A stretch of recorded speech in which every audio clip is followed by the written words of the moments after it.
Hospital செக்டாருக்கு என்றைக்குமே அழிவு கிடையாது, ஹெல்த் கேர் இண்டஸ்ட்ரிக்கு வந்து அழிவு கிடையாது அப்படின்னு சொல்லலாம். ஏன்னா, ஒரு பக்கம் வியாதிகள் அதிகமாகுது, நிறைய ட்ரீட்மெண்ட்டுக்காக மக்கள் போறாங்க அப்படிங்கிறத தாண்டி, இந்தியா வந்து ஒரு ஹெல்த் கேர் டெஸ்டினேஷனா இருக்கு அப்படின்னு நம்ம வந்து சொல்ல முடியும். நிறைய பேர் வந்து இங்க மெடிக்கல் டூரிசத்துக்காக வர்றாங்க. ஃபாரின் கண்ட்ரீஸ்லேருந்து இங்கே வந்து ஆப்ரேஷன்ஸ் பண்ணிட்டு போகிறாங்க, சர்ஜரி எல்லாம் பண்ணுறாங்க இல்லையா? அதனாலயும் இந்த கம்பெனிஸ்க்கெல்லாம் நல்ல ரெவன்யூ வரும்.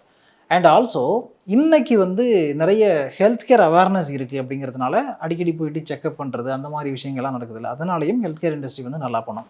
ஸோ ஹெல்த் கேர் இண்டஸ்ட்ரியில் ஒரு ஹாஸ்பிட்டலில் வந்து நீங்கள் அனலைஸ் பண்ணுறீங்க அப்படின்னா, அதுக்குள்ளே டீப்பாக போயிட்டு பண்ணும்போது ஒரு முக்கியமான விஷயத்தை பாருங்கள். அந்த கம்பெனியுடைய ஃபினான்ஷியல் ரிப்போர்ட் நீங்கள் எடுத்து பார்த்தீங்க, குவார்ட்டர் ரிசல்ட்டையோ இல்லை வந்து ஆனுவல் ரிப்போர்ட் எடுத்து பார்த்தீங்கன்னா, அதில் வந்து ஒரு விஷயம் இருக்கும். அதாவது ரெவென்யூ பெர் ஆக்குபைடு பெட் அப்படின்னு சொல்லுவாங்க.